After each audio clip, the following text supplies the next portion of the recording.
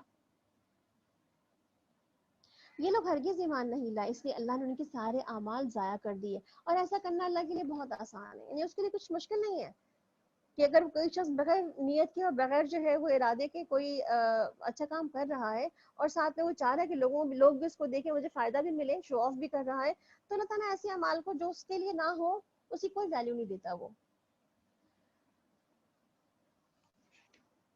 اور یہ سمجھ رہے ہیں کہ حملہ آور ابھی گئے نہیں ہیں، اور اگر وہ حملہ آور ہو جائیں تو ان کا جی چاہتا ہے کہ اسی موقع پر کہیں دور صحرا میں جا کے بدوؤں کے درمیان جا بیٹھیں اور وہیں تمہارے حالات پوچھتے رہیں، تاکہ اگر یہ تمہارے درمیان بھی رہے تو لڑائی میں کم ہی حصہ لیں گے. یعنی کہ ایسے وقت میں جب مسلمانوں کو ضرورت ہوتی ہے لوگوں کی کہ وہ آئیں اور مسلمانوں کا ساتھ دیں، ایسے وقت میں یہ بھاگنا چاہتے ہیں، اپنے آپ کو اپنی جان بچانا چاہتے ہیں. تو اللہ کیا فرما رہے ہیں کہ یہ ایسا بھی کر سکتے ہیں کہ دور دراز بھاگ جائیں اور پھر تمہارے بارے میں خالی دور سے خبریں لیتے رہیں، اور اگر معاملہ سیٹل ڈاؤن ہو جائے گا تو باہر نکل آئیں گے، اور اگر نہیں تو پھر وہیں بیٹھنا چاہیں گے. لقد کان لکم فی رسول اللہ اسوۃ حسنہ، در حقیقت تم لوگوں کے لیے اللہ کے رسول میں ایک بہترین نمونہ ہے ہر اس شخص کے لیے جو اللہ اور یوم آخر کا امیدوار ہو اور کثرت سے اللہ کو یاد کرے. یعنی کہ اللہ کے رسول صلی اللہ علیہ وسلم کی اسوہ حسنہ. اسوہ حسنہ آپ دیکھیں، آپ صلی اللہ علیہ وسلم کی اسوہ حسنہ کے نام سے بہت ساری سیرت کی کتابیں لکھی گئی ہیں، اور آپ جو ہے بہت ساری سیرت کی کتابوں کو آپ پڑھ چکے بھی ہوں گے، جانتے بھی ہوں گے. ایک چھوٹی سی کتاب جو ہم نے آپ کے ساتھ شیئر کی تھی وہ محمد صلی اللہ علیہ وسلم کی معمولات اور معاملات ہے. بہت چھوٹی سی ہینڈی بک ہے، اس میں چھوٹی چھوٹی بہت ساری کام کی باتیں لکھی ہوئی ہیں آپ صلی اللہ علیہ وسلم کی روزمرہ کے کاموں کے لحاظ سے. اس کو بھی اگر آپ کی پاکٹ ڈائری بنا کر کے اپنے عمل کے کچھ لینا چاہیں ڈیلی کے حساب سے، اس کو اپنے بیگس میں رکھے جا سکتی ہیں. اور پلس تعارف حبیب کے نام سے ایک چھوٹی سی کتاب ہے جس میں آپ صلی اللہ علیہ وسلم کا بہت مختصر اور جامع تعارف موجود ہے. پوری لائف ہسٹری جو ہے ان کو بہت شارٹلی جو ایکسپلین کر دی گئی ہے یہاں پہ. تو یہ کتاب بھی جو ہے انشاءاللہ اس کا پی ڈی ایف آپ کے ساتھ شیئر کر دیا جائے گا. تو انشاءاللہ یہ کتاب بھی موجود ہے جس کو آپ بہت ہی مختصر اور جس کو آپ اپنے ساتھ اپنے بچوں کے ساتھ شیئر کر سکتے ہیں. خصوصاً یہ اس لیے بھی ہے کہ چھوٹی چھوٹی چیزیں ہیں اس میں، تو یہ آپ اپنے بچوں کے ساتھ جو ہے وہ سیرہ کو شیئر کر سکتے ہیں اس طریقے سے. بہرحال تو اللہ تعالیٰ اللہ تعالیٰ کیا فرما رہے ہیں کہ آپ صلی اللہ علیہ وسلم میں اسوہ حسنہ ہے. تو وہ اسوہ حسنہ کو ہمیں جاننے کی ضرورت ہے، اپنے لیے بھی، اپنے بچوں کے لیے بھی، اور اپنی آگے کی زندگیوں میں کہتے ہیں نا سدھار پیدا کرنے کے لیے، اصلاح پیدا کرنے کے لیے بہت ضروری ہے کہ آپ صلی اللہ علیہ وسلم کا جینے کا طریقہ دیکھیں، سیکھیں اور اس کو اپلائی کریں اپنی زندگیوں میں. اور سچے مومنوں کا حال یہ تھا کہ جب انہوں نے لشکروں کو دیکھا حملہ کرتے ہوئے تو پکار اٹھے کہ وہی چیز ہے جس کا اللہ اور اس کے رسول نے ہم سے وعدہ کیا تھا. اللہ اور اس کے رسول کی بات بالکل سچی تھی، اور اس واقعے نے ان کی ایمان، ان کی سپردگی کو اور بڑھا دیا. یعنی کہ اللہ سبحانہ تعالیٰ جی بک کا نام تعارف حبیب ہے، اور دوسری بک جو تھی آپ صلی اللہ علیہ وسلم کے معمولات اور معاملات ہیں. پی ڈی ایف شیئر کر دیں گے انشاءاللہ آپ کے ساتھ بک کا. تو اللہ تعالیٰ کیا فرما رہے ہیں کہ ایمان والے تو اللہ کی باتوں کو سن کر اور دیکھ کر اور زیادہ بھروسہ اور توکل کرنے لگتے ہیں، اور اس پہ جو ہے وہ اور زیادہ ایمان میں اور زیادہ کہتے ہیں نا فرما برداری میں آگے بڑھ جاتے ہیں. ایمان لانے والے لوگوں میں سے ایسے لوگ موجود ہیں جنہوں نے اللہ سے کیے ہوئے عہد کو سچا کر دکھایا. ان میں سے کوئی اپنی نظر پوری کر چکا اور کوئی وقت آنے کا منتظر ہے. انہوں نے اپنے رویے میں کوئی تبدیلی نہیں کی تاکہ اللہ سچوں کو ان کی سچائی کی جزا دے، اور منافقوں کو چاہے تو سزا دے اور چاہے تو ان کی توبہ قبول کر لے. بے شک اللہ غفور الرحیم ہے.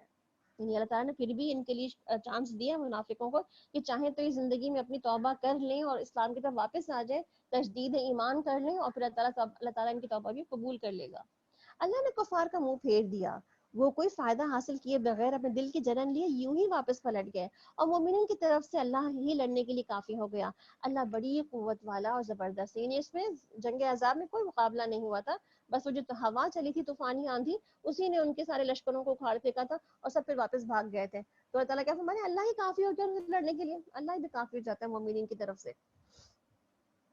پھر اہل کتاب میں سے جن لوگوں نے ان پر حملہ آوروں کا ساتھ دیا تھا، اللہ ان کی گڑھیوں سے انہیں نکال لایا. یعنی کہ ان کے جو قلعے تھے بند، جس میں بہت ہی مضبوط قلعے بنا کے بیٹھے ہوئے تھے، یہاں پہ بنو قریظہ کی طرف اشارہ ہے. اور ان کے دلوں میں اس نے ایسا روب ڈال دیا کہ آج ان میں سے ایک گروہ کو تم قتل کر رہے ہو، دوسرے گروہ کو تم قید کر رہے ہو، اور اسے تم کو ان کی زمین اور ان کے گھروں میں ان کے اموال کا وارث بنا دیا ہے. اب وہ علاقہ تمہیں دے دیا جسے تم کبھی پامال نہیں کیا تھا. یعنی کہ تم وہاں جا کے لڑ نہیں سکتے تھے، وہ بغیر لڑے ہی تمہیں بنو قریظہ کا پورا علاقہ بھی مل گیا تھا. اللہ ہر چیز پر قادر ہے. یعنی ان کو جو سزا ملی تھی بنو قریظہ کو، وہ ان کی اپنی ہی کتاب کے مطابق سزا ملی تھی جو کہ ان کی تورات میں لکھی ہوئی ہے. یعنی کہ غداری کی سزا. یعنی غداروں کو کیا سزا دینی چاہیے تھی وہی سزا ان کو دی گئی تھی. اے نبی صلی اللہ علیہ وسلم اپنی بیویوں سے کہو اگر تم دنیا اور کی زینت چاہتی ہو تو آؤ میں تمہیں کچھ دے دلا کر بھلے طریقے سے رخصت کر دوں, اور اگر تم اللہ اس کے رسول اور آخرت کی طالب ہو تو جان لو کہ میں تم میں سے جو بھی نیکوکار ہیں اللہ نے ان کے لیے بڑا اجر مہیا کر رکھا ہے.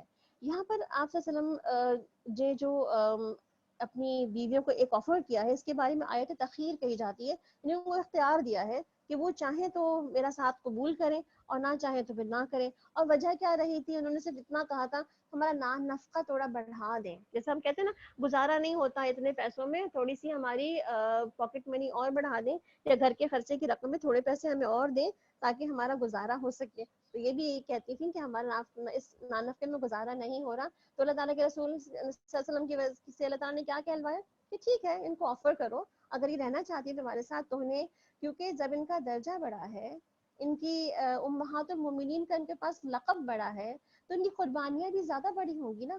تو اللہ تعالیٰ نے کیا کہتے ہیں کہ ٹھیک ہے اگر ان کو جانا ہے تو پھر ان کو اتنا اختیار دے دو کہ چل جانا تو چلے جائیں, وہاں مگر ریوارڈ بڑا چاہیے تو پھر قربانی تو بڑی دینی ہی پڑے گی, تو اسی لیے کیا ہے, اور اگر نہیں تو پھر نہ جائیں.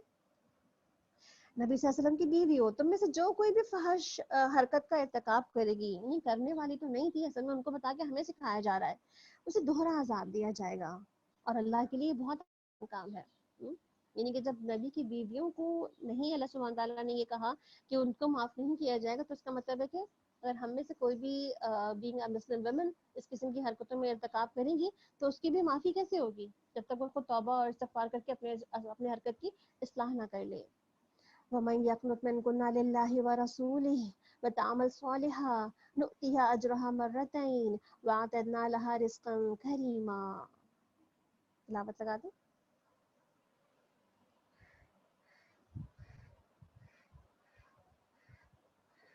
ومن يقنت منكن لله ورسوله وتعمل صالحا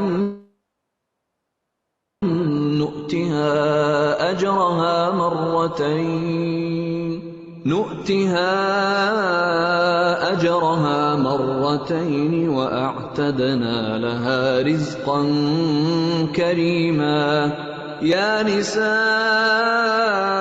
النبي لستن كأحد من النساء إن اتقيتن فلا تخضعن بالقول فيطمع الذي في قلبه مرض وقلن قولا معروفا.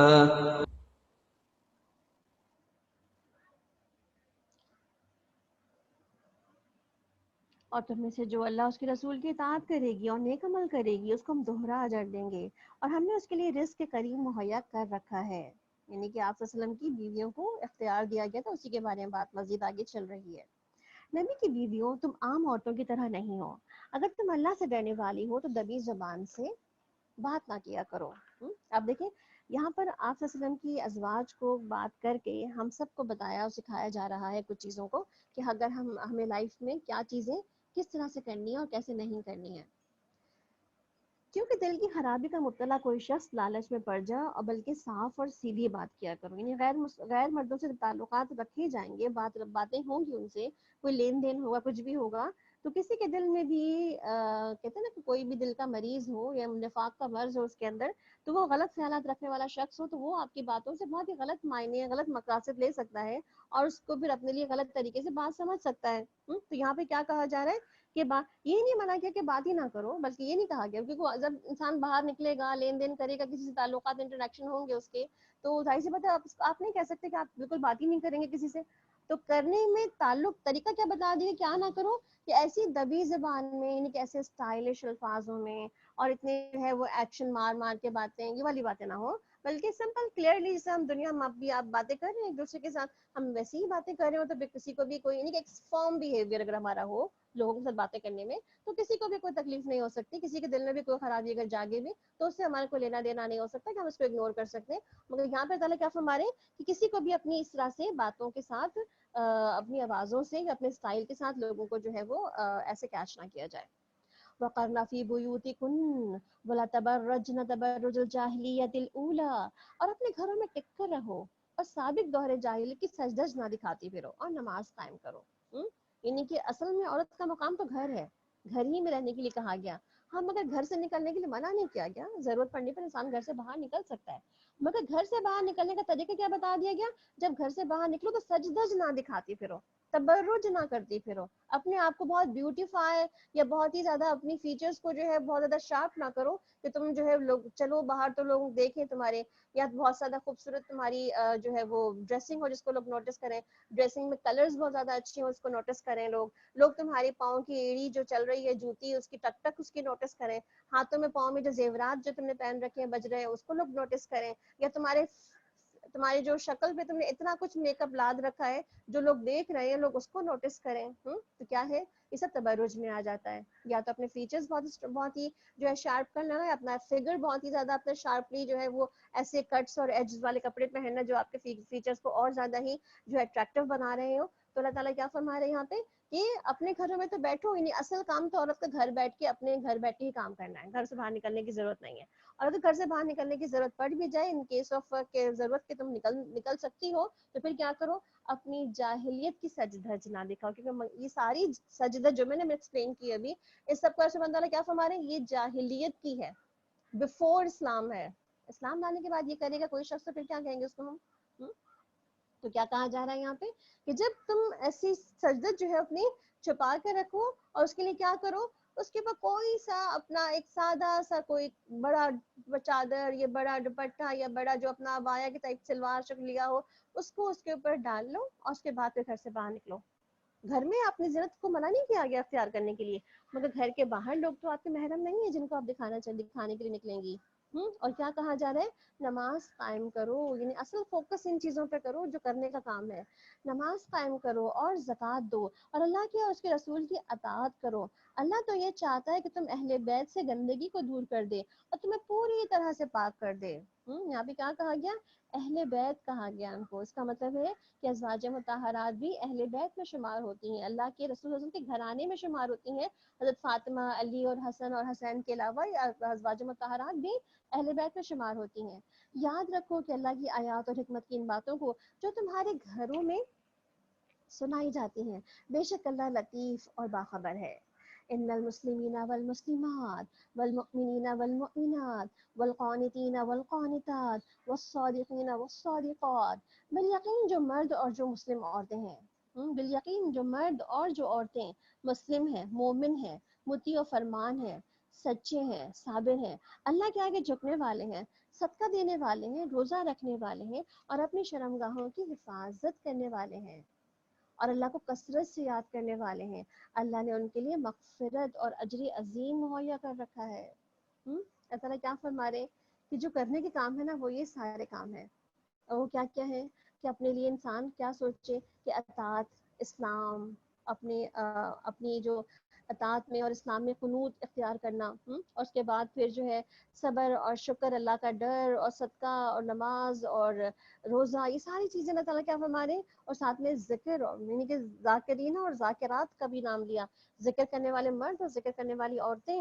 اور آپ دیکھیں پیچھے بھی کیا گیا تھا، بس کرنا اپنے گھروں میں ذکر کیا کرو۔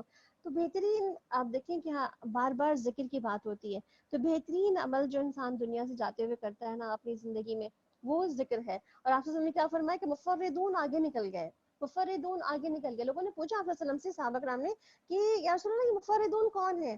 آپ نے فرمایا سب سے زیادہ ذکر کرنے والے مرد اور سب سے زیادہ ذکر کرنے والی عورتیں مفردون ہیں۔ اس کا مطلب ہے کہ ہم بھی اگر مفردون میں شامل ہونا چاہتے ہیں تو ہمیں سب سے زیادہ ذکر کرنے والے مرد اور عورتیں بننا پڑے گا، اور اس کے لیے کیا ہے؟ ہماری زبانیں اللہ کے ذکر سے تر رہیں۔ اور پیچھے ہم نے کل بھی بات کی تھی کہ اپنی نماز سب سے زیادہ ذکر والی، اپنا روزہ سب سے زیادہ ذکر والا، اپنا صدقہ سب سے زیادہ ذکر والا، اور باقی حج اور جہاد کی عبادت یہ سب بھی سب سے زیادہ ذکر والی ہوں گی، تو ہی ہم ذاکرات اور ذاکرین میں شامل ہو جائیں گے انشاءاللہ۔ اور کسی مومن مرد اور کسی مومن عورت کو یہ حق نہیں کہ جب اللہ اس کا رسول کسی معاملے کا فیصلہ کر دے تو پھر اسے اپنے معاملے میں خود فیصلہ کرنے کا اختیار حاصل رہے.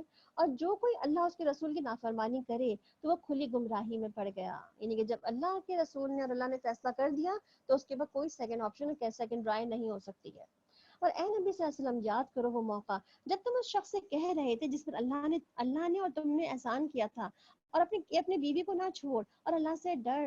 یہاں پر جو ایک اور واقعہ سٹارٹ ہو رہا ہے. پیچھے جہاں بات ہوئی تھی نا کہ کسی کو منہ بولا بیٹا نہ بناؤ, تو آپ صلی اللہ علیہ وسلم نے اپنے ایک غلام تھے ان کے زید رضی اللہ عنہ جو کسی نہ کسی مشکل میں جو ہے وہ اپنے گھر والوں سے جو ہے اغوا ہو کر کے پھر آ کے بازار میں بیچ دیے گئے تھے مکہ کے, اور پھر جو ہے وہ کسی طرح بکتے بکاتے جو ہے وہ حضرت خدیجہ رضی اللہ عنہ کے پاس پہنچ گئے تھے. انہوں نے آپ صلی اللہ علیہ وسلم کو تباہ کر دیا تھا, تو آپ صلی اللہ علیہ وسلم نے ان کی نیکی ان کی خوبصورتی کی بنا پر ان کو جو ہے اپنا بیٹا بنا لیا تھا. منہ بولا بیٹا جسے کہتے ہیں نا, منہ بولا بیٹا بنا رکھا تھا. اور یہاں پہ جو نا اللہ نے احسان کیا اور تم نے احسان کیا, اللہ نے بھی احسان کیا تھا ان کے اوپر کہ ان کو آپ صلی اللہ علیہ وسلم کی کمپنی میں لا کر رکھا, اور آپ صلی اللہ علیہ وسلم نے بھی احسان کیا تھا اس کے اوپر کہ ان کو اپنا بیٹا بنا لیا تھا. تو اب معاملہ یہ تھا کہ چونکہ بہت ہی اچھے سلجھے و بہت ہی شریف قسم کے انسان تھے یہ, تو جب ان کی شادی کا وقت آیا تو آپ صلی اللہ علیہ وسلم نے ان کی اپنی پھوپھیزاد جو بہن تھی حضرت زینب, تو ان کا نکاح سے کروا دیا. مگر ہو سکتا ہے نا بعض اوقات لوگ آج آپس میں نہیں ملتے, ذہن نہیں ملتے, تو نباہ نہیں ہو پاتا. تو اللہ کے رسول یہاں پہ کیا کہہ رہے تھے کہ اپنی بیوی کو نہ چھوڑنا, اپنی بیوی کو طلاق نہ دینا, کیونکہ آپ صلی اللہ علیہ وسلم کو اس بات کا خوف تھا کہ اگر انہوں نے اپنی بیوی کو طلاق دی تو کہیں یہ آپ صلی اللہ علیہ وسلم پر اللہ کا حکم نہ آ جائے کہ یہ اس معاشرے کی ایک اس رسم کا بھی خاتمہ ہو جائے کہ اپنے منہ بولے بیٹے کی عورت سے نکاح کیا جا سکتا ہے, کیونکہ وہ اصل صلبی رشتہ نہیں ہے, وہ صرف زبان کا ہی رشتہ ہے کہا ہوا. تو اس رسم کی اصلاح کے لیے بھی ایسا ہو سکتا تھا, اس لیے آپ صلی اللہ علیہ وسلم کا ایک خوف تھا اندر سے, اس لیے آپ کیا کہہ رہے تھے کہ مت چھوڑو اپنی بیوی کو, اس کو طلاق مت دو تم. اس وقت وہ اپنے دل میں وہ بات چھپائے ہوئے تھے جسے اللہ کھولنا چاہتا تھا. یعنی کہ اللہ تعالیٰ تو اس بات کو کھولنا چاہتے تھے جو آپ صلی اللہ علیہ وسلم کو جس بات کا خطرہ تھا کہ اگر ایسا ہو گیا تو آپ دیکھیں عرب کا وہ معاشرہ جس میں یہ سارا نظام موجود تھا کہ منہ بولے بیٹے کی تو باقاعدہ جو ہے وہ حیثیت ایسی ہو گئی تھی جیسے کہ کسی سلبی اور سگے رشتے کی ہو گئی تھی. تو اس کے بعد اگر اس کی عورت سے نکاح ہو جائے گا تو پھر کیا معاشرے میں کیوس مچے گا. تو آپ صلی اللہ علیہ وسلم ان تمام ڈر کو ساتھ رکھتے ہوئے کہتے کہ تم نکاح اپنا توڑو مت اس عورت سے, تم لوگوں سے ڈر رہے تھے, حالانکہ اللہ زیادہ حقدار ہے کہ تم اس سے ڈرو. یعنی کہ لوگوں کا خیال کر رہے ہو, لوگوں کے اللہ تعالیٰ کیا چاہتا ہے, اللہ تعالیٰ دور رس نگاہ رکھنے والا ہے. تو وہ کیا چاہتا تھا, اس رسم کا خاتمہ کر دیا جائے جو کہ معاشرے میں نافذ ہے, جو کہ غلط ہے. فلما قضا زید منها وطرا زوجناکها, پھر جب زید نے اپنی بیوی کو سے حاجت پوری کر چکا, یعنی کہ اس نے طلاق دے دی اپنی بیوی کو, تو ہم نے اس متعلقہ عورت کا تم سے نکاح کر دیا تاکہ مومنوں پر اپنے منہ بولے بیٹوں کی بیوی سے کے معاملے میں کوئی تنگی نہ رہے. یعنی کہ یہ نکاح اللہ تعالیٰ کیا فرما رہے, زوجناکا, ہم نے بیاہ دیا تم کو اس سے.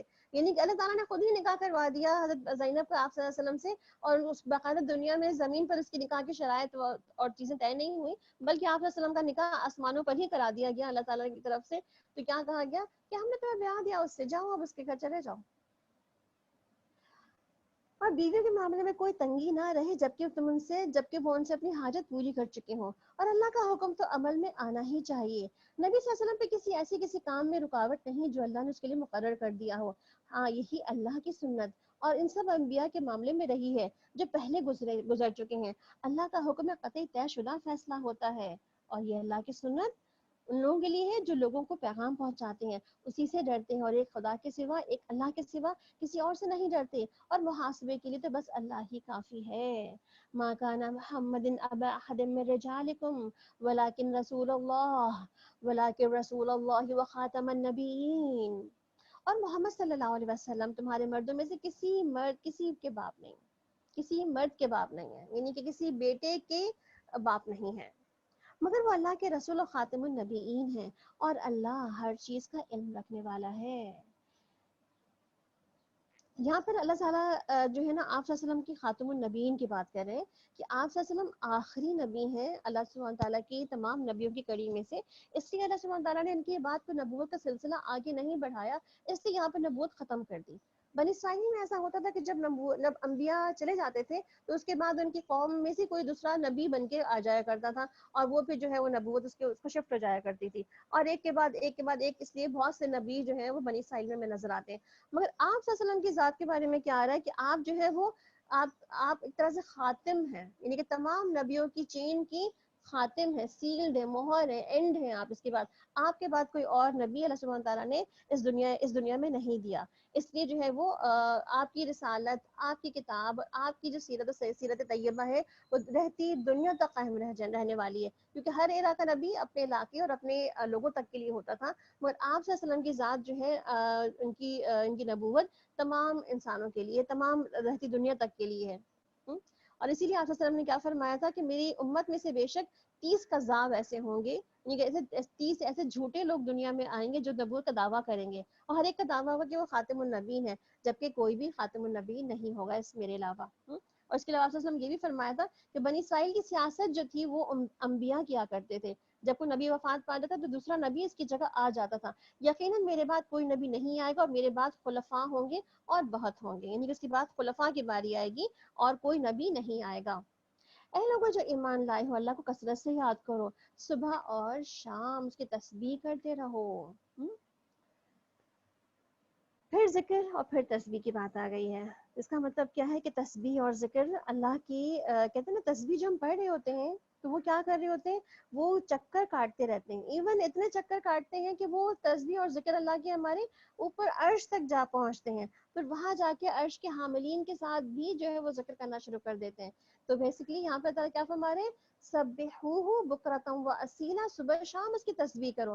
اور آپ صبح شام کی دعاؤں میں ایک دعا پڑھتے ہیں نا کہ اللہ تعالیٰ کیسے فرماتے ہیں کہ دعا جو ہے اس کی کس طرح سے آتی ہے وہ دعا کہ سبحان اللہ، سبحان اللہ والحمد للہ، یہ نہیں ہے جی، اللہ اکبر کبیرہ والحمد للہ کثیرہ وسبحان اللہ بکرۃ و اصیلا، اللہ سب سے بڑا ہے، بہت بڑا، کثرت سے سب کی تعریف اسی کے لیے ہے، صبح شام اس کی پاکی بیان ہے، یعنی کہ تمام پاکی بیان کرنے کی ذات جو ہے وہ اللہ سبحانہ تعالیٰ کی ہی ہے، اور وہی ہے جو تم پر رحمت فرماتا ہے، اس کے ملائکہ اور اس ملائکہ اس کے لیے دعائیں رحمت کرتے ہیں تاکہ وہ تمہیں تاریکیوں سے نکال کے روشنی میں لے آئے، مومنوں پر بہت مہربان، جس روز وہ اس سے ملیں گے ان کا استقبال سلام سے ہوگا، اور ان کے لیے اللہ نے بڑی ہی باعزت اجر فراہم کر رکھا ہے۔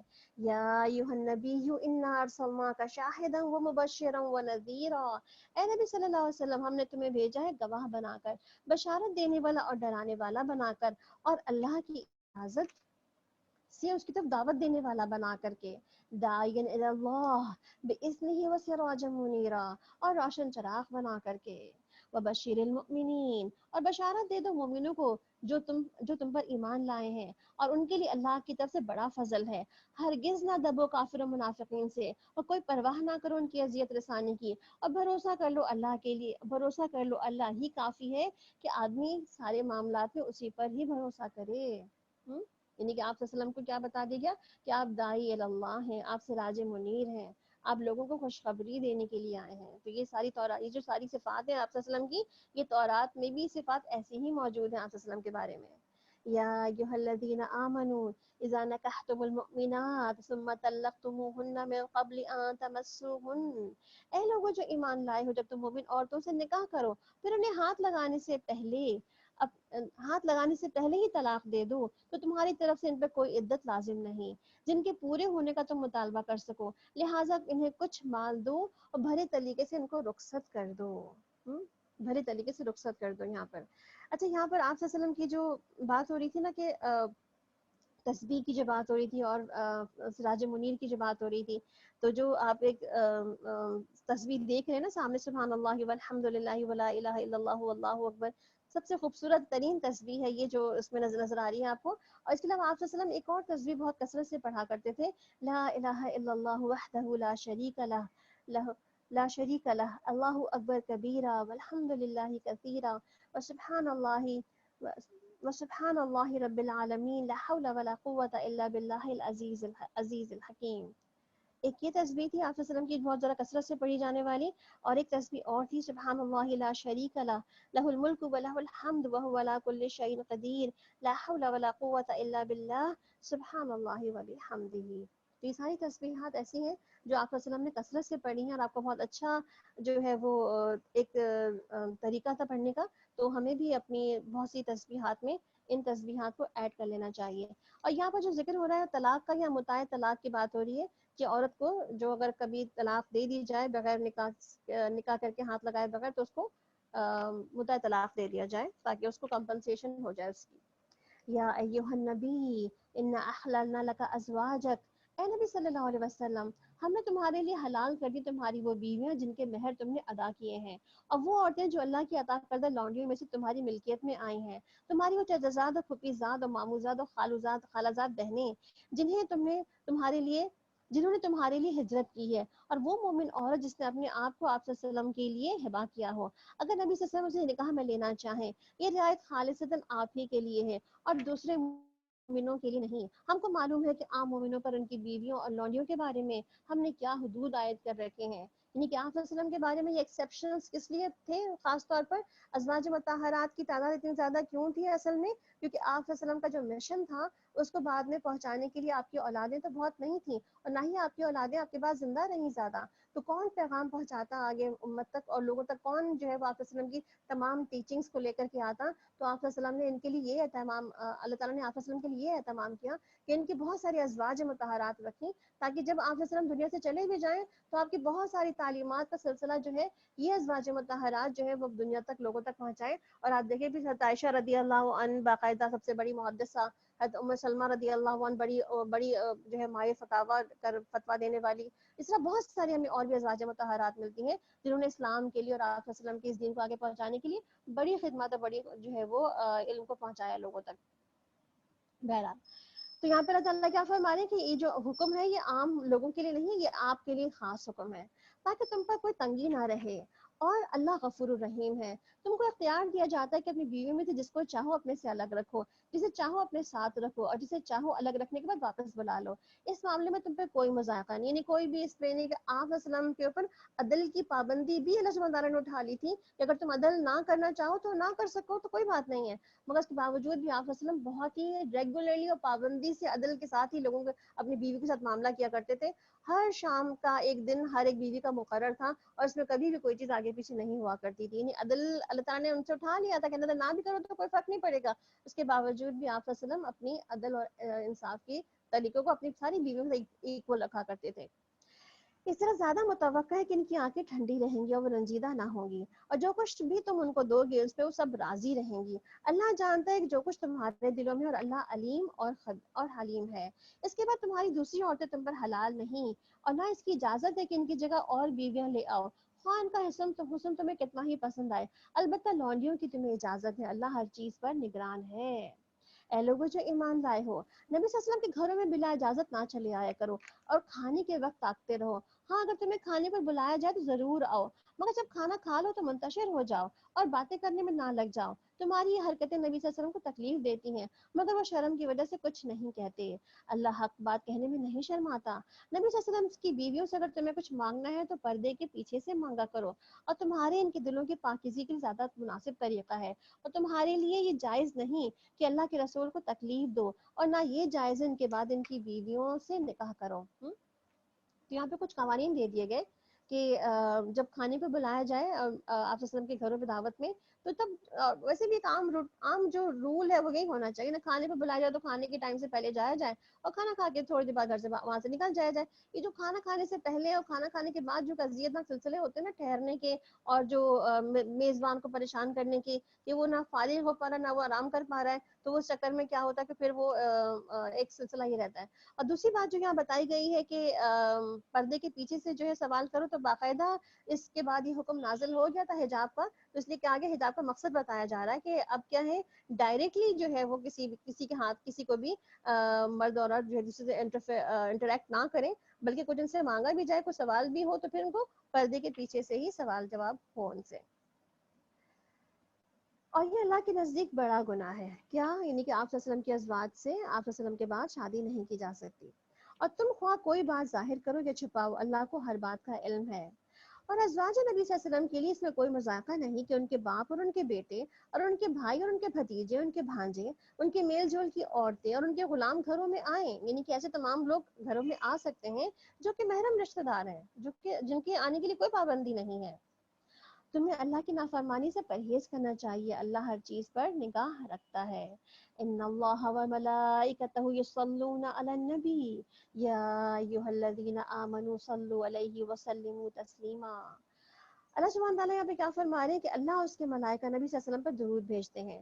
اے ایمان لانے والو، تم بھی درود بھیجو اور درود و سلام بھیجا کرو آپ صلی اللہ علیہ وسلم پر۔ درود پڑھنا فوری رحمت کے حصول کا ذریعہ ہے۔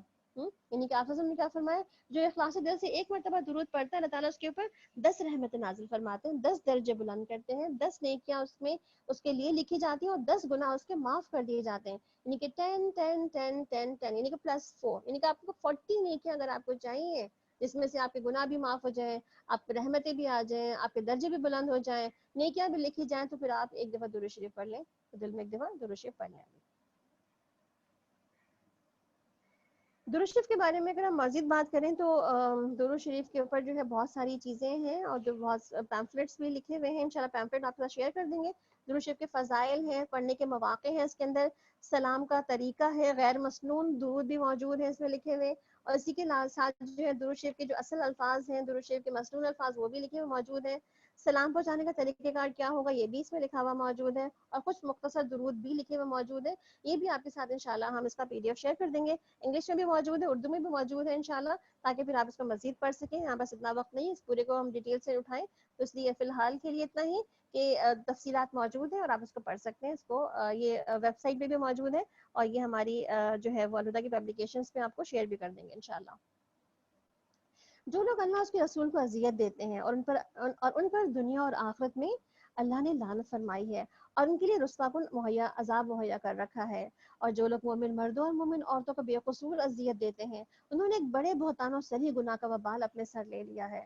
یعنی کہ جو اللہ کے رسول کو اذیت دے یا اللہ کی ازواج مطہرات کو یا مومن عورتوں کو اور مومن مردوں کو اذیتیں دے، ان کے بارے میں حکم آ رہا ہے کہ جو لوگ ایسا کرتے ہیں وہ ان کو تو اذیت دے ہی رہے ہیں، مگر اللہ اپنے لیے بھی جو ہے وہ بہت ہی زیادہ خرابیاں پیدا کر رہے ہیں۔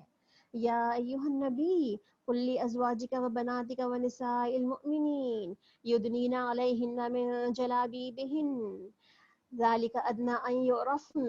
اور اے نبی صلی اللہ علیہ وسلم اپنی بیویوں اور بیٹیوں اور اہل ایمان کی عورتوں سے کہہ دو کہ اپنے اوپر اپنی چادروں کے پلو لٹکا لیا کریں، یہ زیادہ مناسب طریقہ تاکہ وہ پہچان لی جائیں۔ اب اس حکم میں تمام مسلمان عورتوں کو بھی شامل کر دیا گیا، ازواج کے ساتھ ساتھ ہی یہاں پہ لباس اور حجاب کا باقاعدہ قانون دے دیا گیا۔ ایک بڑی چادر جو گھر سے باہر نکلنے کے لیے جیسے پیچھے کہا گیا نا کہ سج دج نہ دکھاتی پھرو، تو سجدہ چھپائی کیسے جائے گی؟ ایک بڑی سی چادر جس کو آپ کا پورا سراپا ڈھانپ لے، وہ آپ اس کو لے کر کے اچھی طرح اپنے باڈی کو کور کر کے اور پھر آپ باہر نکلیں گے۔ اب چاہے تو اسی بڑی چادر کو آپ ایسے کھلا ہوا ہی لے لیں، چاہے تو اس کو سلوا کے ابائے کی شکل بنا لیں، اس کو یہ آپ کی مرضی ہے، جس میں آپ کا سینہ، ہپ اور آپ کے کپڑے اندر کے تمام زیورات سب کچھ چھپ جائیں اسی کے اندر ہی۔ تو اس لیے وہ کس لیے ہوگا سب کچھ؟ تاکہ آپ پہچان لی جائیں۔ کیا پہچان لی جائیں؟ یہ مسلمان عورتیں، ان کو تکلیف نہیں دینی ہے، ان کو اذیت نہیں دینی ہے، ان کو پریشان نہیں کرنا ہے، اور ستائی نہ جائیں۔ اللہ تعالیٰ غفور و رحیم ہے۔ اگر منافقین وہ لوگ جن کے دلوں میں خرابی ہے اور جو مدینے میں ہیجان انگیز افواہیں پھیلاتے ہیں اپنی حرکتوں سے باز نہ آئے تو ہم ان کے خلاف کارروائی کرنے میں تمہیں اٹھا کھڑا کریں گے، پھر وہ مشکل سے ہی تمہارے ساتھ رہ سکیں گے۔ اگر ان کی آئیڈینٹیفیکیشن ہو جائے گی تو پھر ان کا رہنا ہی منافقین کا مدینے میں مشکل ہو جائے گا، اور ان کی طرف سے ہر طرف لعنت کی بوچھاڑ ہوگی، جہاں کہیں پائے جائیں گے پکڑے جائیں گے اور بری طرح مارے جائیں گے۔ یہ اللہ کی سنت ہے ایسے لوگوں کے معاملے میں جو پہلے سے چلی آ رہی ہے، اور تم اللہ کی سنت میں کوئی تبدیلی نہ پاؤ گے۔ لوگ تم سے پوچھتے ہیں کہ قیامت کی گھڑی کب آئے گی؟ کہو اس کا علم تو اللہ ہی کو ہے، تمہیں کیا خبر کہ شاید کہ وہ قریب ہی آ گئی ہو۔ بہرحال یقینی امر یہ ہے اللہ نے کافروں پہ لعنت کی ہے اور ان کے لیے بھڑکتی ہوئی آگ مہیا کر رکھی ہے جس میں وہ ہمیشہ رہیں گے، کوئی حامی و مددگار نہ پا سکیں گے۔ جس روز ان کے چہرے آگ پر الٹ پلٹ کیے جائیں گے، اس وقت وہ کہیں گے کہ کاش ہم نے اللہ اور اس کے رسول کی اطاعت کی ہوتی۔ وہ کہیں گے اے رب ہمارے، ہم نے اپنے سرداروں اور اپنے بڑوں کی اطاعت کی، انہوں نے ہمیں راہ راہ سے بے راہ کر دیا۔ اب اے ہمارے رب ان کو دوہرا عذاب دے اور ان پر سخت لعنت کر۔ اس وقت کہنے کا کیا فائدہ یہ؟ اے لوگوں جو ایمان لائے ہو، ان لوگوں کی طرح نہ بن جاؤ جنہوں نے موسیٰ علیہ السلام کو اذیتیں دی تھیں، پھر اللہ نے ان کی بنائی ہوئی باتوں سے ان کی برات نازل فرمائی اور وہ اللہ کے نزدیک باعزت تھے۔ یا ایھا الذین آمنوا اتقوا اللہ وقولوا قولا سدیدا، اے ایمان لانے والوں اللہ سے ڈرو اور ٹھیک بات کیا کرو، اللہ تمہارے اعمال درست کر دے گا اور تمہاری قصوروں سے درگزر فرمائے گا۔ جو شخص اللہ اس کے رسول کی اطاعت کرے اس نے بڑی کامیابی حاصل کر لی ہے۔ یعنی قول سدید کی بات ہو رہی ہے یہاں پہ، اللہ کا تقوی اختیار کرو، اپنی زبان سے بہترین بات نکالو، قول سدید۔ اور قول سدید کون سی بات ہوتی ہے؟ جو حقیقت پر مبنی سچی باتیں ہوتی ہیں اس کو قول سدید کہا جاتا ہے۔ اس کی وجہ سے کیا ہوگا؟ اللہ تمہارے اعمال کی اصلاح کرے گا، مغفرت کر دے گا تمہارے گناہوں کی، اس کے لیے۔ اور سب سے بڑا فائدہ کیا ہے؟ فوزاً عظیمہ مل جائے گا تمہیں۔ ہم نے اس امانت کو آسمانوں اور زمین اور پہاڑوں کے سامنے پیش کر دیا تو وہ ان کو اٹھانے کے لیے تیار نہ ہوئے اور اسے ڈر گئے، مگر انسان نے اسے اٹھا لیا، بے شک وہ بڑا ظالم اور جاہل ہے۔ اس باری امانت کو اٹھانے کا لازمی نتیجہ یہ ہے کہ اللہ منافق مردوں اور عورتوں اور مشرک مردوں اور عورتوں کو سزا دے اور مومن مردوں اور عورتوں کی توبہ قبول فرمائے۔ اللہ درگزر فرمانے والا اور رحیم ہے۔ یعنی کہ امانت کی بات یہاں پہ کس کی ہو رہی ہے؟ اللہ تعالیٰ نے کہا کہ یہ جو امانت جو کائنات میں جو پیغام بھیجا جا رہا تھا، یہی پیغام امانت تھا کہ اس کو کون اٹھاتا ہے؟ تو انسانوں نے تو اٹھا لیا، انسانوں نے تو اس پیغام کو اٹھا لیا۔ اب جو اٹھانے کے بعد ہم نے کیا کیا؟ اپنی ذمہ داری پوری کی یا نہیں کی؟ سورۃ السبا۔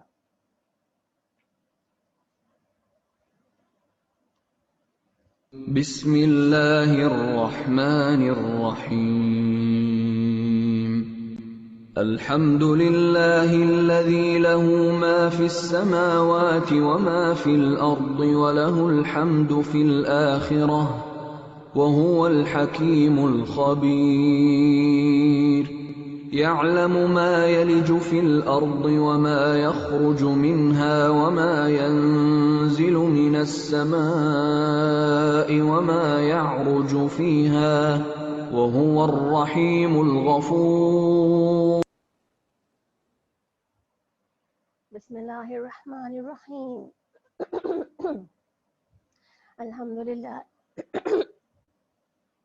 الحمد للہ الذی له ما فی السماوات وما فی الارض وله الحمد فی الآخرہ وهو الحکیم الخبیر۔ حمد اس خدا کے لیے ہے، اس الہ کے لیے ہے، اس اللہ کے لیے ہے جو آسمانوں اور زمین کے ہر چیز کا مالک ہے، اور آخرت بھی اسی کے لیے، اور آخرت میں بھی اسی کے لیے حمد ہے، وہ دانا اور باخبر ہے۔ یعنی کہ اللہ سبحانہ تعالیٰ کی حمد سے ہی اس سورت کا آغاز ہو رہا ہے، اور الحمدللہ سے آغاز ہونے والی کچھ صورتیں ہیں جس میں سے ایک سورہ سبا بھی ہے جس کا آغاز الحمد سے ہو رہا ہے۔ اس کا مطلب ہے کچھ ہم نے بات شکر کی پیچھے پڑھی، اور شکر میں کافی چیزیں ہم نے پڑھی ہیں، تسبیح بھی شکر کی ہم نے پڑھ لی الحمدللہ۔ تو اب آپ دیکھیں کہ کچھ صورتوں کے آغاز سے شکر ہے، تو اس میں آپ دیکھیں گے ہم کہ اس میں شکر کہاں کہاں اور کس کس طرح سے ہے، اور شکر کرنے والوں کو کیا کہا اللہ تعالیٰ نے، اور شکر کرنے والوں کو کیا جزا دی اللہ تعالیٰ نے۔ اوور آل دیکھتے ہیں اس کو۔ جو کچھ زمین میں جاتا ہے اور جو کچھ اس سے نکلتا ہے اور جو کچھ آسمان سے اترتا ہے اور جو کچھ اس میں چڑھتا ہے، وہ ہر چیز کو جانتا ہے، وہ رحیم اور غفور ہے۔ یعنی اس کا علم تو ہر چیز پر محیط ہے، اس کو پتہ ہے کہ زمین میں جانے والا جو بیج ہے اس سے وہ پودا نکلے گا یا نہیں نکلے گا۔ پودا اگر نکلے گا تو وہ بڑھے گا کہ نہیں بڑھے گا، اگر وہ بڑھے گا تو اس میں وہ پھل آئیں گے کہ نہیں آئیں گے، یعنی کہ وہ رہے گا بھی کہ نہیں رہے گا۔ یعنی کہ آپ دیکھیں جیسے انسانوں کی قسمت ہے نا کہ وہ جو بیج، جو ایک نطفہ بویا جاتا ہے عورت کے رحم میں، مادر میں، تو وہاں پر وہ بڑھے گا، وہ پنپے گا، وہ باہر آئے گا صحت مند کی صورت میں، پھر وہ بڑا ہوگا، پھر اپنے بڑھاپے تک پہنچے گا۔ یعنی کہ ساری سٹیجز جیسے انسانوں کی ہے، ساری سٹیجز جو اللہ تعالیٰ نے ایسی ہی پودوں کی اور باقی کائنات کی بھی رکھی ہے، اور ہر چیز کو جاننے والا صرف اللہ تعالیٰ کی ذات ہے اور کوئی اور نہیں۔ منکرین کہتے ہیں کہ کیا بات یہ ہے کہ قیامت ہم پہ نہیں آ رہی، یعنی کیا بات ہے، تم باتیں کرتے ہو قیامت آنے کی، آتی کیوں نہیں ہے؟ کہو قسم ہے میرے عالم الغیب پروردگار کی کہ وہ تم پر آ کر رہے گی، اور اس سے ذرہ برابر کوئی چیز نہ آسمانوں میں چھپی ہوئی ہے نہ زمین میں، نہ ذرے سے بڑی اور نہ اس سے چھوٹی، سب کچھ ایک نمایاں دفتر میں درج ہے۔ اور یہ قیامت اس لیے آئے گی کہ جزا دے اللہ ان لوگوں کو جو ایمان لائے ہیں اور جو نیک عمل کرتے رہے ہیں، ان کے لیے مغفرت اور رزق کریم ہے۔ جن لوگوں نے ہماری آیات کو نیچا دکھانے کے لیے زور لگایا ہے، ان کے لیے بدترین قسم کا عذاب ہے۔ اور اے نبی صلی اللہ علیہ وسلم، علم غیب رکھنے والے خوب جانتے ہیں جو کچھ تمہارے رب کی طرف سے تم پہ نازل کیا گیا ہے وہ سراسر حق ہے، اور خدائے عزیز اور حمید کا دکھایا ہوا راستہ ہے۔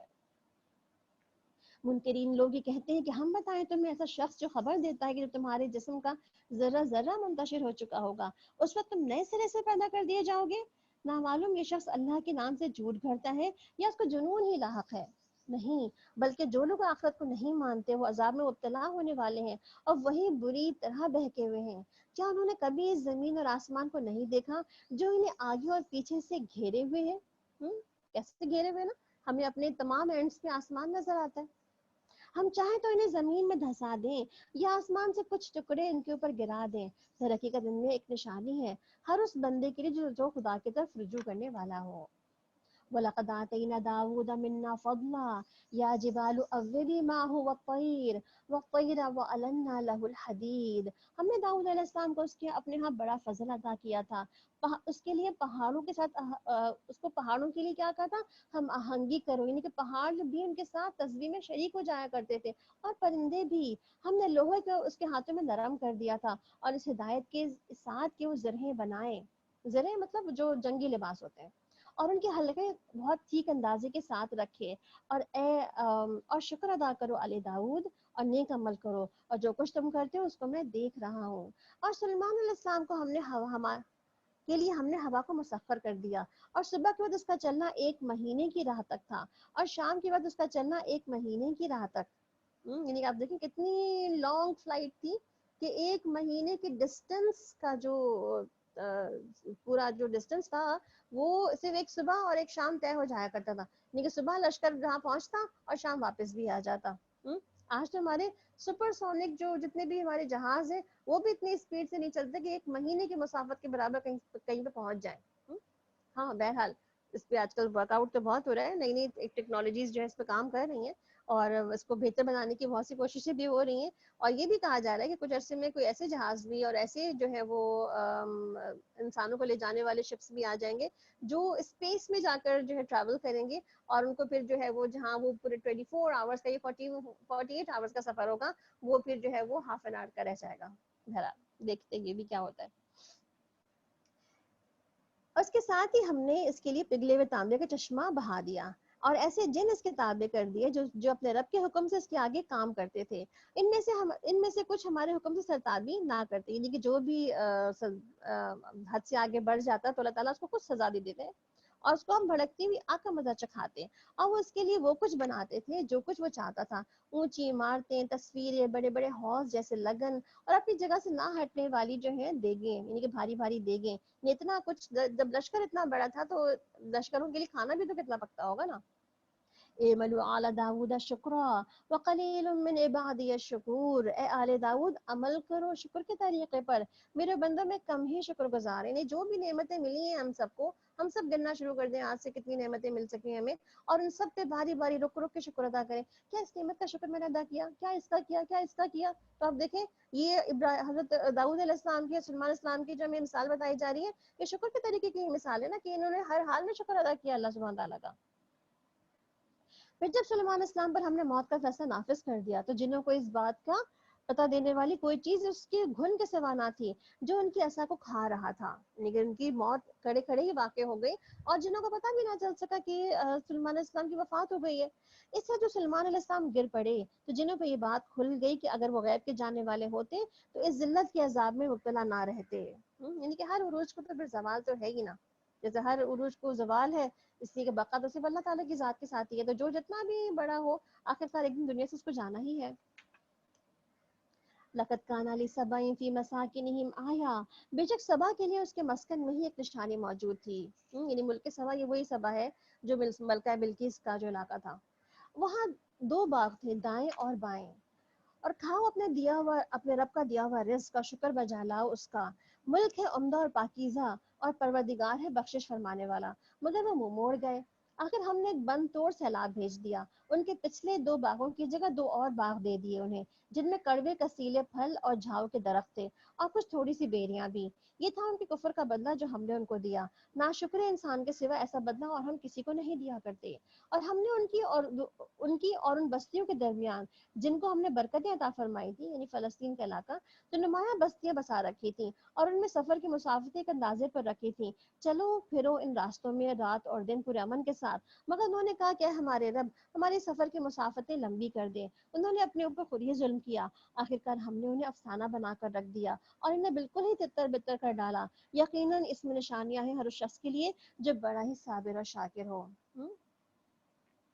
ان کے معاملے میں ابلیس نے اپنا گمان صحیح پایا. انہوں نے اسی کی پیروی کی بجز ایک تھوڑے سے گروہ کے جو کہ مومن تھا. یعنی کہ ابلیس کیا تھا کہ کس طرح سے ابلیس جو ہے وہ لوگوں کو لگاتا ہے اپنے راہ میں اور پھر پیچھے ہٹ جاتا کہ میں نے تو نہیں کہا تھا کرنے کے لیے. ابلیس کو ان پہ کوئی اقتدار حاصل نہ تھا، مگر جو کچھ بھی ہوا وہ اس لیے ہوا کہ ہم دیکھنا چاہتے تھے کہ کون آخرت کا ماننے والا ہے اور کون اس کی طرف شک میں پڑا ہوا ہے. تیرا رب تو ہر چیز پر ہی نگران ہے. حسن بصری کہتے ہیں کہ شیطان نہ تو تلوار سے لڑائی کرتا ہے نہ اس لاٹھی برساتا ہے لوگوں پر، بلکہ وہ تو صرف وعدہ کرتا ہے لوگوں سے اور لوگ اس کے وعدے کے دھوکے میں آ جاتے ہیں. اس کا وار چل جاتا ہے. اور جیسے ہم آج کل کیا کہتے تھے، شیطان نے مجھے بھٹکا دیا، شیطان نے مجھے بہکا دیا، شیطان غالب آ گیا تھا میرے اوپر. استغفر اللہ. ہمیں اتنا کمزور نہیں ہونا چاہیے اپنے ایمان کو کہ ہم پر شیطان اس طرح سے غالب آ جائے کہ ہم سے جو دل چاہے وہ کروا لے. تو پھر اعوذ باللہ من الشیطان الرجیم ہمیں پڑھنا چاہیے کثرت سے ہی. اور پکار کے کہو دیکھو ان اپنے معبودوں کو جنہیں تم اللہ کے سوا اپنا معبود سمجھ بیٹھے تھے. نہ وہ آسمانوں میں کسی ذرہ برابر چیز کے مالک ہے، نہ ہی زمین میں. وہ آسمان اور زمین کی ملکیت میں شریک بھی نہیں ہے. ان میں سے کوئی اللہ کا مددگار بھی نہیں ہے اور اللہ کے حضور کوئی شفاعت بھی کسی کے لیے نافع نہیں ہو سکتی بجز اس شخص کے جس کے لیے اللہ نے سفارش کی اجازت دی ہو. حتیٰ کہ جب لوگوں کے دلوں میں گھبراہٹ دور ہوگی تو وہ پوچھیں گے کہ تمہارے رب نے کیا جواب دیا. وہ کہیں گے ٹھیک جواب ملا ہے اور وہ بزرگ اور برتر ہے. اے نبی صلی اللہ علیہ وسلم ان سے پوچھو کہ کون تم لوگوں کو آسمانوں اور زمین میں رزق دیتا ہے. کہو کہ اللہ. اب لا محالہ ہم ہیں اور تم میں سے کوئی ایک ہی ہدایت پر ہے یا کھلی گمراہی میں پڑا ہوا ہے. ان سے کہو کہ جو قصور ہم نے کیا ہو اس سے کوئی باس پرس تم سے نہ ہوگی اور جو کچھ تم کر رہے ہو اس کی جواب طلبی ہم سے نہیں کی جائے گی. ہمارا رب ہم کو جمع کرنے والا ہے، ہمارے درمیان ٹھیک فیصلہ فرما دے گا. وہ زبردست حاکم ہے اور سب کچھ جانتا ہے. ان سے کہو کہ ذرا مجھے دکھاؤ تو صحیح کون وہ ہستیاں ہیں جنہیں تم نے شریک لگا رکھا ہے، کس کو میرے برابر کھڑا کر رکھا ہے. ہرگز نہیں، زبردست اور دانا تو بس اللہ کی ذات ہی ہے. وما ارسلناک الا کافۃ للناس بشیرا ونذیرا ولکن اکثر الناس لا یعلمون. اے نبی صلی اللہ علیہ وسلم ہم نے تم کو تمام ہی انسانوں کے لیے بشیر اور نذیر بنا کر بھیجا ہے مگر اکثر لوگ نہیں جانتے. مگر ہم تو جانتے ہیں نا الحمدللہ. الحمدللہ اس علم پر بھی الحمدللہ. یہ لوگ تم سے کہتے ہیں کہ وہ قیامت کا وعدہ آخر کب پورا ہوگا اگر تم سچے ہو. کہو کہ تمہارے لیے ایک ایسے دن کی میعاد مقرر ہے جس کے آنے میں ایک گھڑی بھر بھی تاخیر اور تقدیم نہیں کر سکتے اور نہ ہی ایک گھڑی پہلے اس کو لا سکتے ہو. کافر یہ کہتے ہیں کہ ہم ہرگز اس قرآن کو نہیں مانیں گے اور نہ اس سے پہلے آئی ہوئی کسی کتاب کو تسلیم کریں گے. کاش کہ تم دیکھو ان کا حال اس وقت جب یہ ظالم لوگ اپنے رب کے حضور کھڑے ہوں گے. اس وقت ایک دوسرے پر الزام دھریں گے. جو لوگ دنیا میں دبا کر رکھے گئے تھے وہ بڑے بننے والوں سے کہیں گے اگر تم نہ ہوتے تو ہم تو مومن ہی ہوتے. یعنی کہ بلیم گیم کریں گے. وہ بڑے بننے والے ان دبے ہوئے لوگوں کو جواب دیں گے کہ کیا تم نے ہمیں اس ہدایت سے روکا تھا جو تمہارے پاس آئی تھی؟ نہیں، بلکہ تم خود ہی مجرم لوگ تھے. وہ دبے ہوئے لوگ ان بڑے بننے والوں سے کہیں گے نہیں، بلکہ شب و روز کی مکاری تھی جب تم ہم سے کہتے تھے کہ ہم اللہ سے کفر کریں اور دوسروں کو اس کا شریک ٹھہرائیں. آخرکار جب یہ لوگ عذاب دیکھ لیں گے تو اپنے دلوں میں پچھتائیں گے اور ہم ان منکرین کے گلوں میں توق ڈال دیں گے. کیا لوگوں کو اس کے سوا کوئی اور بدلہ دیا جا سکتا ہے کہ جیسے وہ اعمال کریں ایسی جزا پائیں؟ یعنی کہ جزا اعمال کے عین مطابق ہوگی، جیسا کرو گے ویسا ہی بھرو گے. کبھی ایسا نہیں ہوا کہ ہم نے کسی بستی میں خبردار کرنے والا بھیجا ہو اور اس بستی کے کھاتے پیتے لوگوں نے یہ نہ کہا ہو کہ جو پیغام تم لے کر آئے ہو ہم اس کو نہیں مانتے. انہوں نے ہمیشہ یہی کہا کہ ہم تم سے زیادہ مال اور اولاد رکھتے ہیں ہم ہرگز سزا پانے والے نہیں ہیں۔ اے نبی صلی اللہ علیہ وسلم ان سے کہو میرا رب جس کو چاہتا ہے کشادہ رزق دیتا ہے اور جسے چاہتا ہے نپاتلا رزق عطا کرتا ہے، مگر اکثر لوگ اس حقیقت کو نہیں جانتے۔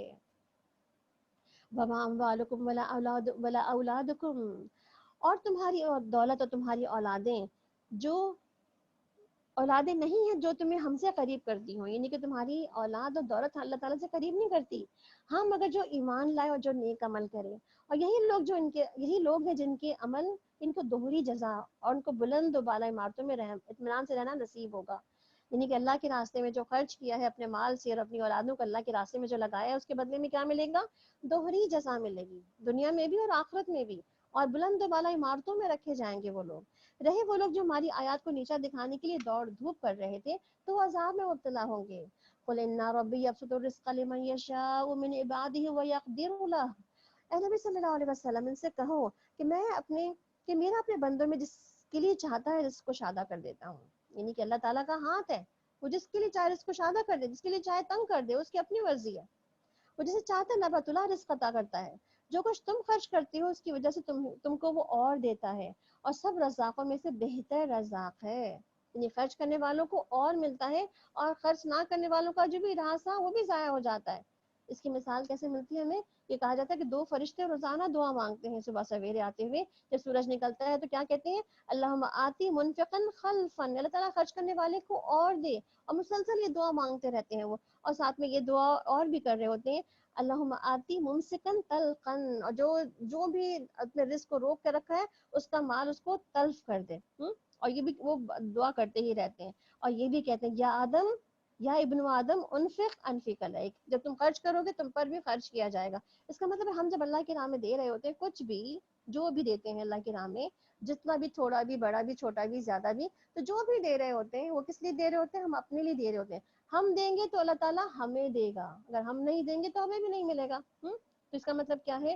اگر رزق میں کشادگی چاہیے تو اپنے رزق کو شیئر کریں، لوگوں سے بانٹیں، کچھ بھی دیں لوگوں کو ساتھ۔ اور جیسے وہ تمام انسانوں کو جمع کرے گا، پھر فرشتوں سے پوچھے گا کیا یہ لوگ وہی ہیں جو تمہاری عبادت کیا کرتے تھے؟ تو وہ جواب دیں گے پاک ہے آپ کی ذات، ہمارا تعلق تو آپ سے ہے نہ کہ ان لوگوں سے، دراصل یہ ہماری نہیں بلکہ جنوں کی عبادت کرتے تھے، اور ان میں سے اکثر انہیں پر ایمان لائے ہوئے تھے۔ یعنی کہ فرشتے بھی یہ جواب دیں گے نا کہ آج تم پر سے نہ کسی کا فائدہ پہنچ سکتا ہے نہ ہی نقصان۔ خدا تعالیٰ کیا فرمائیں گے ان کو؟ آج تمہیں کچھ نہیں ملے گا تمہارے ان عبادتوں کی بنا پہ جو تم اللہ کے علاوہ کسی اور کی کیا کرتے تھے، اور ظالموں سے ہم کہہ دیں گے کہ اب چکھو اس عذاب جہنم کا مزہ جس کو تم جھٹلایا کرتے تھے۔ ان لوگوں کو جب ہماری صاف آیات سنائی جاتی تھی تو یہ کہتے تھے کہ یہ شخص تو بڑا ہی بس یہی چاہتا ہے کہ تم کو ان الہوں سے دور کر دے جن کی عبادت تمہارے باپ دادا کیا کرتے تھے، اور کہتے یہ ہے کہ یہ قرآن تو محض جھوٹ گھڑا ہوا ہے۔ ان کافروں کے سامنے جب حق آیا تو انہوں نے کہہ دیا کہ یہ تو کھلا جادو ہے، حالانکہ ہم نے ان لوگوں کو جو پہلے کتاب دی تھی اور اسے یہ پڑھتے ہوں، نہ تم سے پہلے ان کی طرف کوئی اور خبردار کرنے والا بھیجا تھا کہ ان سے پہلے گزرے ہوئے لوگ جھٹلا چکے ہیں۔ یعنی کہ نہ پہلے ان کے پاس کتاب آئی تھی، نہ پہلے کوئی رسول آیا تھا، نہ یہ بات جانتے ہیں، اس کے باوجود بھی جانتے انجانے پر بھی انہوں نے پھر بھی یہی کہا جو سب نے کہہ دیا، یعنی کھلا جادو ہے، من گھڑت چیز ہے، تم جادوگر ہو، تم ساحر ہو۔ اور جو کچھ ہم نے انہیں دیا تھا اس سے اور جو کچھ ہم نے انہیں دیا تھا اس کا 10واں حصے کے بھی یہ نہیں پہنچے، یعنی کہ کوئی ان کو 10th حصہ بھی دنیا میں نہیں ملا جتنا دنیا میں اور لوگوں کو اور جو ہے وہ قوموں کو مل چکا تھا، مگر جب انہوں نے میرے رسولوں کو جھٹلا دیا تو دیکھو کیسی سزا میری سخت تھی۔ اے نبی صلی اللہ علیہ وسلم ان سے کہو کہ میں تمہیں بس ایک نصیحت کرتا ہوں، خدا کے لیے تم اکیلے اور دو مل کر کے اپنا دماغ لڑاؤ اور سوچو کہ تمہارے صاحب میں آخر ایسی کون سی بات ہے جو جنون کی ہے، یعنی کہ آپ صلی اللہ علیہ وسلم میں ایسی کیا بات ہے جس کی وجہ سے ان کو تم جنونی کہتے ہو، تم زہر زدہ کہتے ہو، تم ان کو جو ہے دیوانہ کہتے ہو؟ یہ تو ایک سخت عذاب کی آمد سے پہلے تم کو خبردار کر رہا ہے۔ ان سے کہو اگر میں نے تم سے کوئی اجر مانگا ہے تو تمہیں کو مبارک ہو، میرا اجر تو اللہ کے ذمے ہے اور وہ ہر چیز پر گواہ ہے۔ ان سے کہو کہ میرا رب مجھ پر حق القا کرتا ہے اور تمام پوشیدہ حقیقتوں کا جاننے والا ہے۔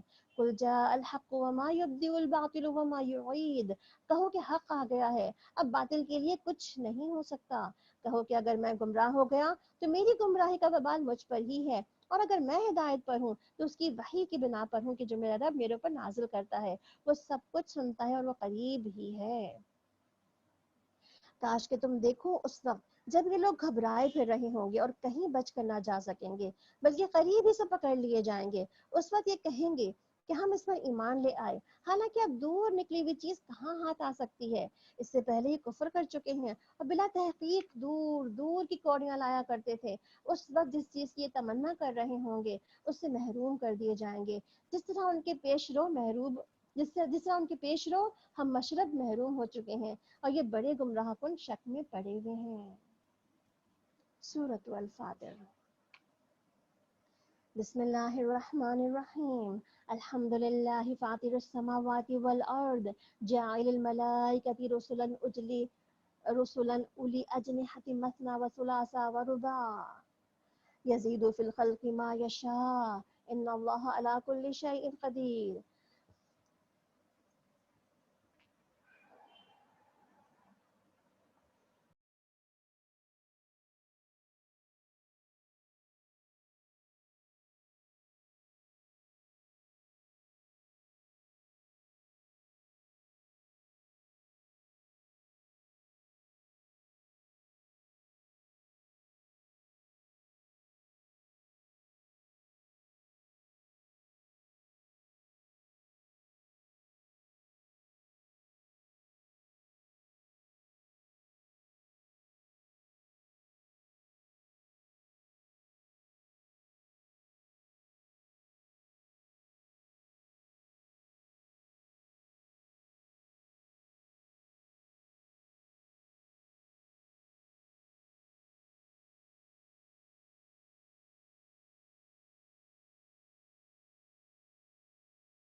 بسم اللہ الرحمن الرحیم۔ يا تعریف اللہ ہی کے لیے ہے جو آسمانوں اور زمین کا بنانے والا ہے اور فرشتوں کو پیغام رساں مقرر کرنے والا ہے، جن کے دو دو اور تین تین اور چار چار بازو ہیں، یعنی کہ ایسے فرشتوں کی بات ہو رہی ہے کہ جن کے اللہ تعالیٰ نے الگ الگ ان کو پاورز دے رکھے ہیں۔ بیسکلی فرشتوں کی یہ جو ونگز ہیں ان کے بارے میں بات ہوئی تو فرشتوں کے جتنے بھی ونگز ہیں، کسی کے دو اور اس کے زیادہ بھی، اور حضرت جبرائیل علیہ السلام کے بارے میں ملتا ہے، آپ نے فرمایا کہ جب میں نے ان کو سدرۃ المنتہا کے اوپر دیکھا تو ان کے 600 ونگز تھے، جس کی جتنی پاورز جتنی زیادہ ہے جس کی اتنی زیادہ اس کو ونگز بھی ملے ہوئے ہیں۔ تو یہ اللہ تعالیٰ کی دین ہے، اس کی طرف سے اپنے مخلوق کو اس نے کیا کچھ دے رکھا ہے۔ اب وہ اپنے مخلوق کی ساخت میں جیسا چاہتا ہے اضافہ کرتا ہے۔ یقیناً اللہ ہر چیز پر قادر ہے، یعنی اس کو پتہ ہے کہ اس کی کیا ذمہ داری ہے اور کس کو جو ہے کیا کتنا ہونا چاہیے۔ اور آپ کو سوچیں نا، کچھ فرشتے تو ہمارے روزانہ اوپر سے نیچے آتے اور جاتے رہتے ہیں نا، صبح شام کی تبدیلیاں ہوتی ہیں، ڈیوٹیز بدلتی ہیں، تو جو اوپر سے نیچے آنے میں جو 1000 سال کا جو ڈفرنس ہے، اور وہ جو اتنا فاصلہ طے کر کے آتے ہیں ان کے پاورفل کتنے ونگز ہوں گے نا۔ اسی طرح حضرت جبرائیل علیہ السلام کے کہ جو سدرۃ المنتہا تک پہنچ گئے تو ان کے ونگز کتنے پاورفل ہوں گے۔ تو اللہ سبحانہ تعالیٰ یہاں پہ کیا بتا رہے ہیں کہ فرشتوں میں بھی اللہ تعالیٰ نے ڈیوٹیز کے لحاظ سے ہر ایک کو اتنی ہی پاورز دے رکھی ہیں جتنا کہ اس کو کام دے رکھا ہے۔ اللہ جس رحمت کا دروازہ بھی لوگوں کے لیے کھول دے اسے کوئی روکنے والا نہیں، اور جسے وہ بند کر دے اسے اللہ کے بعد پھر کوئی دوسرا کھولنے والا نہیں، اور وہ زبردست اور حکیم ہے۔ لوگوں تم پر اللہ کے جو احسانات ہیں انہیں یاد رکھو۔ کیا اللہ کے سوا کوئی اور خالق بھی ہے جو تمہیں آسمان اور زمین سے رزق دیتا ہو؟ کوئی الہ اس کے سوا نہیں، آخر تم کہاں سے دھوکہ کھا رہے ہو؟ مگر اب اگر اے نبی صلی اللہ علیہ وسلم تمہیں یہ لوگ جھٹلاتے ہیں تو یہ کوئی نئی بات نہیں، تم سے پہلے بہت سے رسول جھٹلائے جا چکے ہیں اور سارے معاملات آخرکار اللہ ہی کی طرف رجوع ہونے والے ہیں۔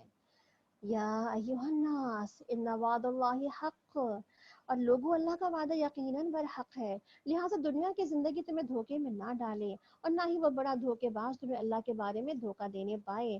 در حقیقت شیطان تمہارا دشمن ہے، اس لیے تم بھی اسے اپنا ہی دشمن سمجھو۔ اور ہم کیا سمجھتے ہیں اس کو؟ دوست ہی سمجھا ہوا رکھا ہے ہم نے اس کو۔ اور وہ تو اپنے ساتھیوں کو اپنی راہ پہ اس لیے بلا رہا ہے کہ وہ دوزخیوں میں شامل ہو جائیں۔ جو لوگ کفر کریں ان کے لیے سخت عذاب ہے، اور جو ایمان لائیں گے اور نیک عمل کریں گے ان کے لیے مغفرت اور بڑا اجر ہے۔ اور جس کے لیے اس کا برا عمل خوشنما بنا دیا گیا ہو اور وہ اس کے لیے اور اسے اچھا سمجھ رہا ہو، حقیقت یہ ہے کہ اللہ جسے چاہتا ہے گمراہی میں ڈال دیتا ہے اور جسے چاہتا ہے راہ راست دکھا دیتا ہے۔ بس اے نبی صلی اللہ علیہ وسلم، خواہ مخواہ تمہاری جان ان لوگوں کی خاطر غم اور افسوس میں نہ گھلے جو یہ لوگ یہ کر رہے ہیں، اللہ ان کو خوب جانتا ہے۔ وہ اللہ ہی تو ہے جو ہواؤں کو بھیجتا ہے، پھر وہ بادل اٹھاتی ہیں پھر ایک اجاڑ علاقے کی طرف لے جاتے ہیں، پھر اسی زمین کو جلا اٹھاتے ہیں جو مری پڑی ہوئی تھی، اور مرے ہوئے انسانوں کا جی اٹھنا بھی اسی طرح سے ہوگا۔ یہ آخرت پر ایمان کیسے ہوگا، یہاں پہ یہ سمجھایا جا رہا ہے۔ جیسے پودے اٹھ جاتے ہیں زمین پہ، مردہ زمین پہ بارش ہوتی ہے تو اس میں سے نباتات نکل پڑتی ہے، ایسے ہی انسان بھی مردہ زمین سے نکل پڑے گا۔ جو کوئی عزت چاہتا ہو اسے معلوم ہونا چاہیے کہ عزت ساری کی ساری اللہ ہی کے لیے ہے۔ من کان یرید العزت فللہ العزت جمیعا، سب کی عزتیں اللہ کے پاس ہی ہیں۔ وَتُعِزُّ مَن تَشَاءُ وَتُذِلُّ مَن تَشَاءُ، اور اس کے ہاں جو چیز بھی اوپر چڑھتی ہے اسے پاکیزہ قول ہے، اور عمل صالح اس کو اوپر چڑھاتا ہے۔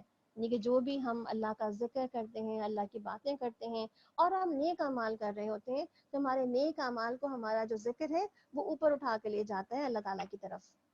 اور رہے وہ لوگ جو بےہودہ چال بازیاں کرتے ہیں، ان کے لیے سخت عذاب ہے، اور ان کا مکر خود ہی غارت ہونے والا ہے۔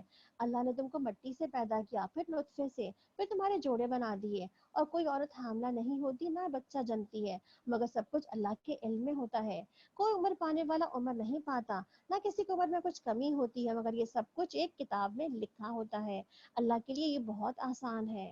اور پانی کے دو ذخیرے یکساں نہیں ہیں، ایک میٹھا پیاس بجھانے والا اور پینے میں خوشگوار، اور دوسرا کھاری حلق کو چھیل دے، مگر دونوں سے ہی تم تر و تازہ گوشت حاصل کرتے ہو، پہننے کے لیے زینت کا سامان نکالتے ہو، اور اسی پانی میں تم دیکھتے ہو کہ کشتیاں اس کا سینہ چیرتی ہوئے چلی جا رہی ہیں، تاکہ تم اللہ کا فضل تلاش کرو اور اس کے شکر گزار بنو کہ وہ دن اور رات کو وہ کہ وہ دن کو کہ وہ دن کے اندر رات کو اور رات کے اندر دن کو پروتا ہوا لے آتا ہے۔ چاند اور سورج کو اس نے مسخر کر رکھا ہے، یہ سب کچھ ایک مقررہ وقت تک چلے جا رہے ہیں۔ ہاں وہی اللہ تمہارا رب ہے، بادشاہی اسی کی ہے۔ اسے چھوڑ کر جن لوگوں کو تم پکارتے ہو وہ ایک چھلکے کے برابر بھی مالک نہیں ہے۔ انہیں پکارو تو وہ تمہاری دعائیں نہیں سن سکتے، اور اگر سن لیں تو تمہیں کوئی جواب نہیں دے سکتے، اور قیامت کے روز تمہارے شرک کا انکار کر دیں گے۔ حقیقت حال کی ایسی خبر تمہیں خبر دینے والے کے سوا اور کوئی نہیں دے سکتا۔ یا ایھا الناس انتم الفقراء الی اللہ وهو الغنی الحمید، لوگو تم اللہ کے ہی محتاج ہو، اور اللہ تو غنی اور حمید ہے۔ وہ چاہے تو تمہیں ہٹا کر کوئی نئی خلقت تمہاری جگہ لے آئے، اور ایسا کرنا اس کے لیے کچھ بھی دشوار نہیں ہے۔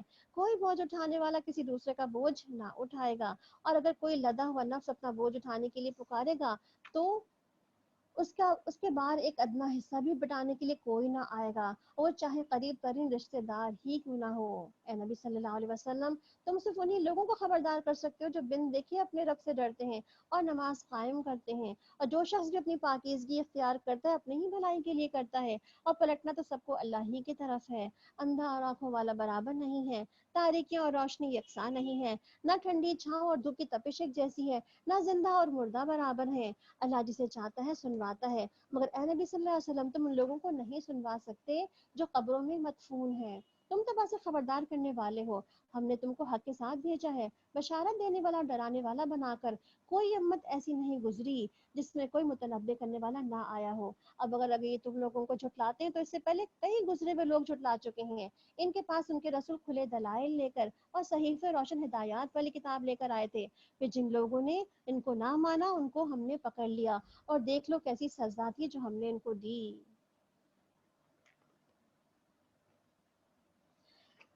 کیا تم دیکھتے نہیں ہو کہ اللہ آسمان سے پانی برساتا ہے، اور پھر اس کے ذریعے سے ہم طرح طرح کے پھل نکال لاتے ہیں جن کے رنگ مختلف ہوتے ہیں۔ پہاڑوں میں بھی سرخ اور سفید اور گہری سیاہ دھاریاں پائی جاتی ہیں جن کے رنگ مختلف ہوتے ہیں۔ اس طرح انسانوں اور جانوروں اور مویشیوں کے رنگ بھی مختلف ہوتے ہیں۔ حقیقت یہ ہے کہ اللہ کے بندوں میں سے صرف علم رکھنے والے لوگ ہی اس سے ڈرتے ہیں۔ بے شک اللہ زبردست ہے اور درگزر فرمانے والا ہے۔ الحمدللہ یہیں تک انشاءاللہ رکھتے ہیں، کل اس کو مکمل کریں گے انشاءاللہ، اور آگے ہم 23واں پارہ شروع کریں گے۔ جہاں پہ آیات تھوڑی سی امپورٹنٹ ہے تو تھوڑی سی بات کریں گے انشاءاللہ، اس لیے ہم یہاں پر موضوع اپنا ختم کر رہے ہیں تاکہ کل اس پہ بات ہو سکے، ورنہ آج بات نہیں ہو پائے گی۔ پارہ تو ہم ختم کر لیں گے سورت کو، مگر بات نہیں ہو پائے گی۔ جزاکم اللہ خیرا کثیر۔ آج ہم نے درود شریف پہ بات پڑھی تھی، درود شریف پڑھ کے اپنی مجلس کا اختتام کرتے ہیں۔ اللہم صلی علی محمد وعلی آل محمد کما صلیت علی ابراہیم وعلی آل ابراہیم انک حمید مجید۔ اللهم بارك على محمد وعلى آل محمد كما باركت على إبراهيم وعلى آل إبراهيم إنك حميد مجيد. یا اللہ جو کچھ بھی ہم نے پڑھا ہے اس کو اپنی رحمت سے قبول فرمانا، اور اس میں جو بھی غلطیاں اور جو بھی کوتاہیاں رہ گئی ہوں وہ ہماری ذات کی طرف سے تھی، اس پہ ہمیں معاف فرمانا، درگزر فرما دینا. جزاکم اللہ خیرا کثیر. سبحانک اللہم و بحمدک اشہد ان لا الہ الا انت استغفرک و اتوب الیک. السلام علیکم و رحمۃ اللہ وبرکاتہ. وعلیکم السلام ورحمۃ اللہ وبرکاتہ.